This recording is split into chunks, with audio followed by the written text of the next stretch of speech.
Shalom, selamat pagi dan salam sejahtera bagi kita semua. Damai sejahtera dan sukacita bersama kita di pagi hari ini. Puji Tuhan, kita boleh dibangunkan dengan tubuh sehat dan penuh kekuatan baru sehingga kita boleh mendengarkan sapaan pagi Gereja Toraja Jemaat Depok edisi tanggal 7 Juli 2022. Bahwa pertolongan kita dari Allah Bapa, Pencipta langit dan bumi, serta segala isinya, kasih karunia Allah Bapa dalam Tuhan kita Yesus Kristus, dan melalui perantara Roh Kudus menyertai kita. Amin. Sebelum kita mendengarkan firman Tuhan, marilah kita berdoa.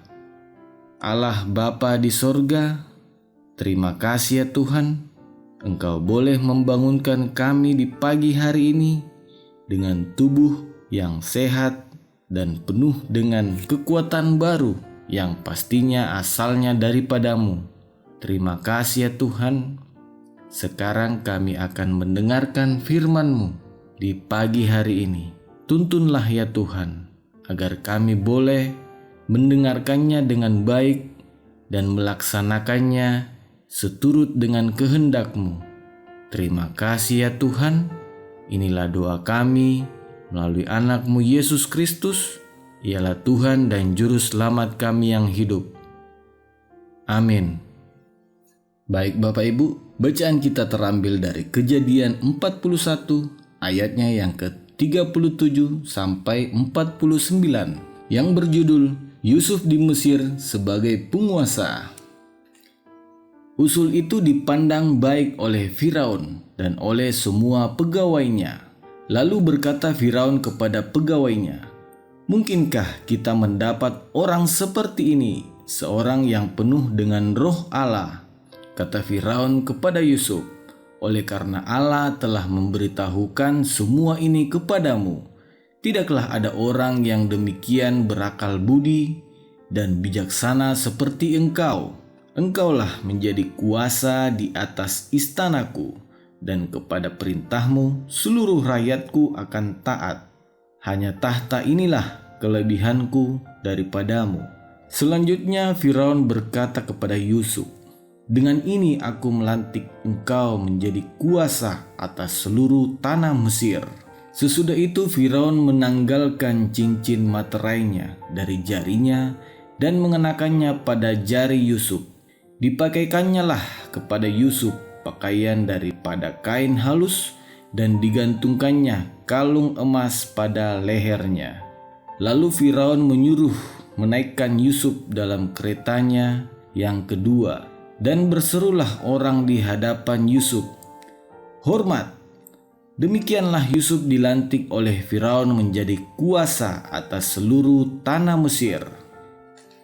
Berkatalah Firaun kepada Yusuf, "Akulah Firaun, tetapi dengan tidak setahumu, seorang pun tidak boleh bergerak di seluruh tanah Mesir." Lalu Firaun menamai Yusuf dengan Safnat Panea, serta memberikan Asnat, anak Potifera, imam di On, kepadanya menjadi istrinya.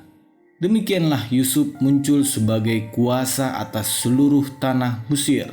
Yusuf berumur 30 tahun ketika ia menghadap Firaun, raja Mesir itu. Maka pergilah Yusuf dari depan Firaun, lalu dikelilinginya seluruh tanah Mesir. Tanah itu mengeluarkan hasil bertumpuk-tumpuk dalam ke-7 tahun kelimpahan itu. Maka Yusuf mengumpulkan segala makanan ke-7 tahun kelimpahan yang ada di tanah Mesir. Lalu disimpannya di kota-kota hasil daerah sekitar tiap-tiap kota, disimpan di dalam kota itu. Demikianlah Yusuf menimbun gandum seperti pasir di laut, sangat banyak, sehingga orang berhenti menghitungnya, karena memang tidak terhitung. Demikianlah bacaan kita Bapak Ibu. Tema kita di pagi hari ini yaitu tidak cukup dengan pengetahuan. Ada orang yang bisa memprediksi masa depan dengan berpatokan kondisi terkini. Jadi seperti halnya seorang pencinta bola. Mereka bisa memprediksi tim yang kemungkinan menang di pertandingan dengan melihat kondisi tim tersebut. Meskipun tidak semua prediksi itu sesuai dengan kenyataan, jadi kadang meleset Bapak Ibu. Cerita Yusuf dalam bacaan kita tidak hanya dianggap bisa memprediksi apapun yang akan terjadi, tetapi melampaui hal tersebut, Yusuf diakui Firaun sebagai orang yang penuh roh Allah. Ayatnya yang ke-38 dari bacaan kita tadi Bapak Ibu.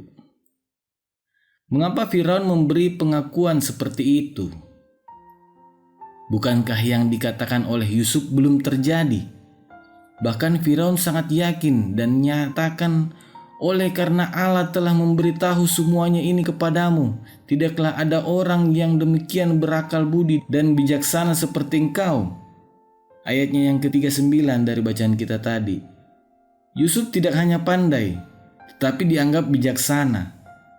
Yusuf dianggap orang yang mampu memprediksi masa depan, atau biasa kita sebut visioner. Banyak orang yang menganggap dirinya sebagai visioner, punya pengetahuan tentang masa depan, tetapi tidak mengundang roh Allah bekerja dalam hidupnya.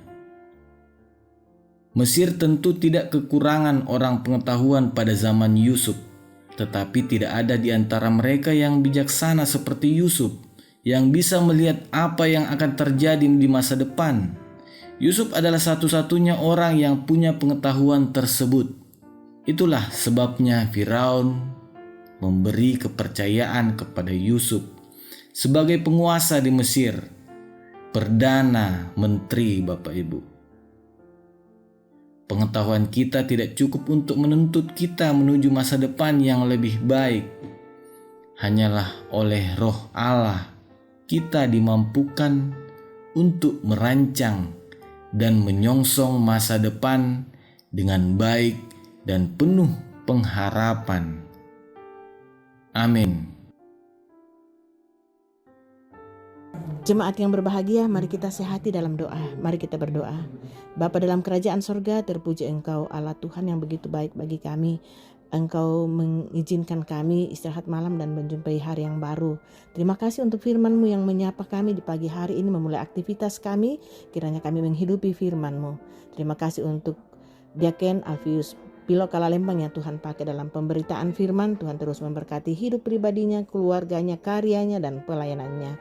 Kami bersuka cita dan bersyukur bersama dengan Saudara Melosari Kristi Tutu, Selsi Rara Alexandra pasangan Loh, Ibu Agustina LP, Bapak Julius Rantetasak yang berulang tahun hari ini. Buat mereka bersuka cita dalam pertambahan usia mereka.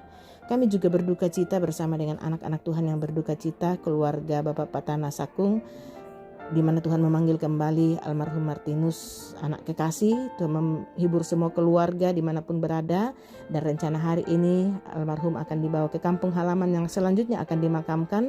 Tuhan memberkati segala proses dapat berjalan dalam petunjuk kuasa Allah.